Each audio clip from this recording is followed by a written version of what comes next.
insanın bilirsiniz qərbi nədir? Ağır şey qaldırmaq. Maşallah. Bu hərəkət var abi, yerini zatı. Gözəllik də bu, məmnun valla. Qiymət yox. Onu bəlkə saz qarşı aparıb. Öyle ki. Bu doğar yoktu. Maşallah bol oldu. Ha, dünya şey. Bir toy yeməkdir. Bir ton ye çok da. Bu gün Rasim abi yürüb də bu gün. Bu da təbrik çeyli pozdravляю с днем рождения. Желаю вам Kuraközde только клет жизни. Ağır ad koyma ona. A Elvin de ola bedi hadi Elvin de. Gəlmir elmi. Nə dedi? Gəlmir. Ha der vallahi deyip geleceğim bir Rasim'den kuzu zakas vermişim diyor. Bir hafta bırakmışlar, onlar neye güzel? Birazdan gelir. Birazdan ne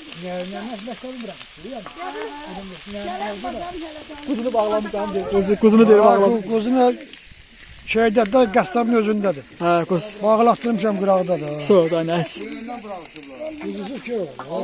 bayram yoktan